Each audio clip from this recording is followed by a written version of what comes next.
সবচেয়ে ভয়ঙ্কর ব্যাপার যেটা আমরা প্রায়শই করি কি সন্তানকে অভিশাপ দিয়ে বসি। আমি লিখে রাখলাম তোকে দিয়ে কিচ্ছু হবে না। এই যে আমি যে অভিশাপটা দিয়ে ফেললাম, এটা ভাবি না যে মা বাবা হিসেবে আমার এই অভিশাপটা কিন্তু সন্তানের গায়ে লেগে যেতে পারে। এই বিষয়ে আমরা অনেকেই সচেতনই না।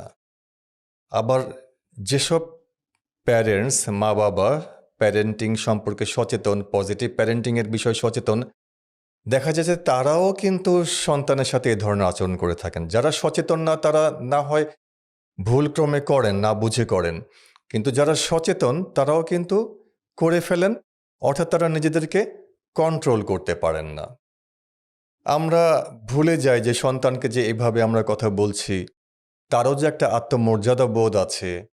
এ ধরনের কথা শুনে তারও যে ইগো হার্ট হয়, মনে মনে ক্ষুব্ধ হয়, কষ্ট পায়, সেও যে অভিমান করে, এবং এর ফলে কি হতে পারে, সে কিন্তু হীনমন্য যেমন হতে পারে, আবার অ্যাগ্রেসিভও হয়ে যেতে পারে।